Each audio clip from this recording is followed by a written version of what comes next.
Okay, so part two. Anyways, they checked me and I was 2 centimeters dilated, and the nurse went away for a while and came back not too long ago, or not too long after, and the doctor uh, was with her. And I was kind of surprised. I was like, oh, because I didn't expect to see him for a while. And he told me that he was going to break my water and start my pitocin. So I that was kind of blew me away because I didn't think that could happen. So like I thought I had to be farther dilated for that to happen. So uh, they're gonna break my water and do my pitocin. My IV wouldn't go in. It was super funny. Like my skin, like she was poking my skin with the needle, and the needle would not go in. And she's like, "I've never had this happen. This is so weird." Finally, she gets that in. She starts the pitocin. He broke my waters. That didn't hurt either. Like he threaded it up there and poked, and I felt like a little tiny gush. Like, and I was like, shouldn't there have been more? And he's like, oh, more will come out, don't worry. And they said, okay, well, we're going to be monitoring the baby internally now. And I was like, oh, how does that work? And apparently, when he broke my water, he also put the little internal monitor on the baby's head. And I didn't realize that they were doing that. So it kind of freaked me out a little because I was like, what? How did you put that on the baby's head? I didn't realize that it actually like screws in kind of to like just the first like layer or two of the baby's skin.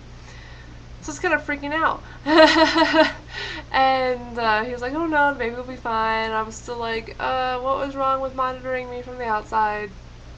I wasn't mad, it was just kind of like threw me off. And so she hooked up the internal monitor to the machine and we weren't getting any readings. And I was like, I don't think that's a good sign. You broke my water and now he has no heartbeat. And she tried adjusting it. We thought the machine was broken. And she's like, oh my gosh, I don't know what's wrong. And she put the external monitor back on and we picked up a heartbeat, so it wasn't the baby. But, she's like, oh, I guess something's wrong with the internal monitor. And she went to pick up like the chain or the like rope or whatever, that's connected to the internal monitor, and it came out. And I guess it just hadn't like hooked onto the baby's head right, so it came out. And it's like, oh well, I guess we'll just do external for the rest of the delivery. And I was like, okay. So in about a half an hour, it was about 2 p.m., my contractions got to like the painful point. It was still bearable and I was able to breathe through it, but they were also coming faster and they were stronger. And I found out it was because water breaking and Pitocin both start contractions going. So I kind of was having like a double whammy. And at 3 p.m. they checked me again. I was 3 centimeters, so I had dilated a centimeter more, and I was 90% effaced. And my cervix was also becoming more favorable, but it was still posterior. And it was pretty much posterior like 95% of the labor.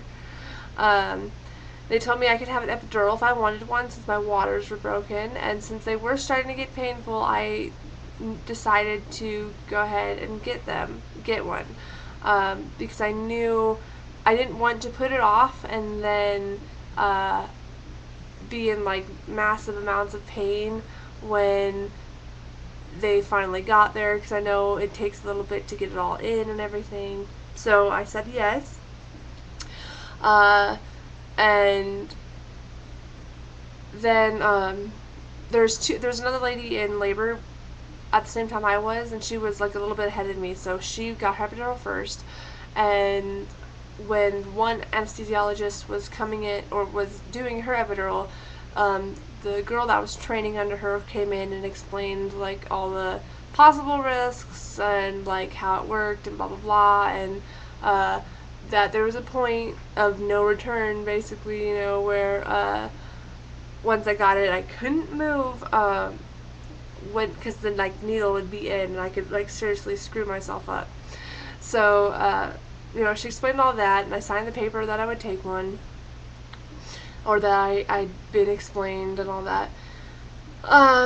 Then the other lady came in with a cart, and she actually was having the student do it. And I was very much against, as you know from my birth plan, I didn't want a student in there, but I don't know, for some reason I just felt like it was okay for this. Which is odd because it was like risking like a lot if she screwed up, but I don't know. She just made me feel really comfortable, and I felt like she could do it. And I wasn't like her first one; she'd done a couple others, but anyways, so the student was doing it, and the nurse was kind of like walking her through it, talking to me, kind of joking and stuff. They pressed on my back to find like the spot where they would put it in, and then they took like a pen and they marked it. They were really good. If I was having a contraction, they would stop and they'd let me like breathe through it, and then they'd start doing whatever again. They cleaned it off. They gave me a local. That was the worst part, was the local, and that wasn't even that bad. It was like slight pressure and kind of like a bee sting. And then I waited a little bit, like waited a couple minutes, I guess, and then like, okay, well, we're gonna start the epidural now. And they put the needle in, and I felt that pressure. I kind of felt like a pressure, but it wasn't pain. And like they had me like hunched over, and sorry, I know I keep saying end and all that stuff, but it's a lot of stuff happening in my head. So they after they put the needle in is when they put the little tube catheter thing in where the needle was, and that's the part where you can't really move because, well, you're not supposed to move during the needle either, but because they kind of have to do it and then thread it down into the fluid pouch or whatever that they found. And if I move, it could go up or over or whatever, and then I ended up with weird issues happening or hitting like a nerve or something like that, so and I was really freaking out because my contractions were getting kind of close, and I'm thinking I'm gonna have a contraction while they do this, and I did. But I was able to just kind of breathe, and I just like gritted my teeth and just tried not to move, which is hard because I actually found that like kind of like rocking a little bit and shifting and stuff helped the contractions. So I just was really still. And then she's like, "Oh, we're done." And I was like, "Oh, that was fast. I expected something a little bit more drastic." Like some sort of epic, like, I don't know, I assumed I just would automatically be like, "Oh my gosh, the epidural's in." I don't know.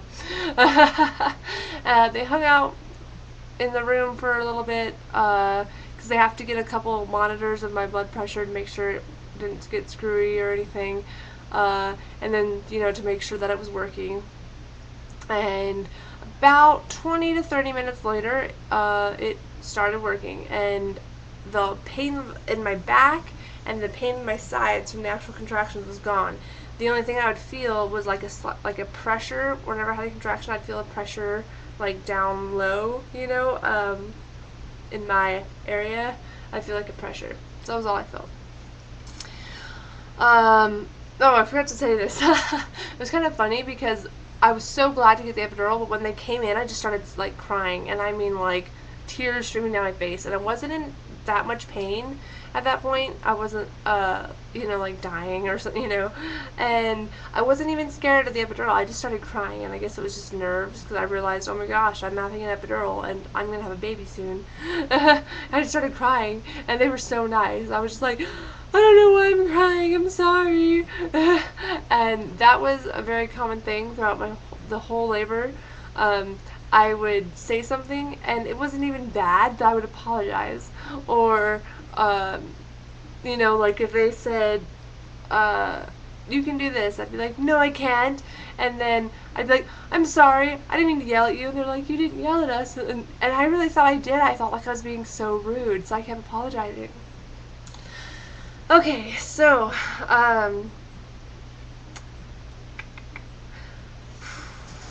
I went to sleep then for like a while. Like I was able to nap. My mom just kind of hung out in the room. I kind of like drifted in and out. I had a couple conversations with her.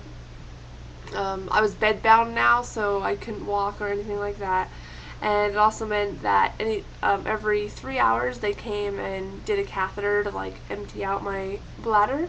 And again, I was really worried about that. Even though I was numb and I knew I was numb, when they first did the catheter, I was like, oh my gosh, that's gonna hurt. And I didn't feel it.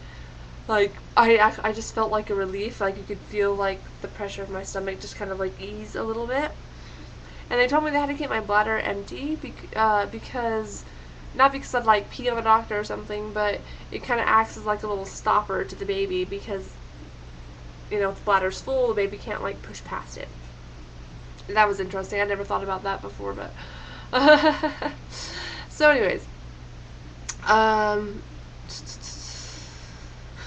Around midnight, my epidural alarm sounded, and the alarm was that I had 15 minutes left of juice left, and then after that the numb feeling lasts about 30 minutes after that. So about 45 minutes left of being pain-free. So we called the nurse called the on-call anesthesiologist, and she came in to put more juice in the little tube thing that was pushing it into me. So, in the next 15 minutes, I started realizing that the pressure, like I still wasn't feeling pain in my back or my sides, but I was feeling more pressure in my left side than in my right side. In fact, my right side, I was hardly feeling any pressure. And then in my left side, so like literally like half of my, like down below my girdle parts, I felt like this intense pressure, and then the other half, I was just like, hey, this is fine. And I was like, oh, this is interesting. So, called the nurse again. The on-call lady came back. It felt so bad for her because when she has somebody in labor, she actually doesn't leave the hospital. She just kind of bunks down in one of the beds. So she'd come back. She was all like half asleep. Her hair's all like, It was funny. Anyways, I'm gonna make a part 3 now because I'm getting close to the cutoff mark.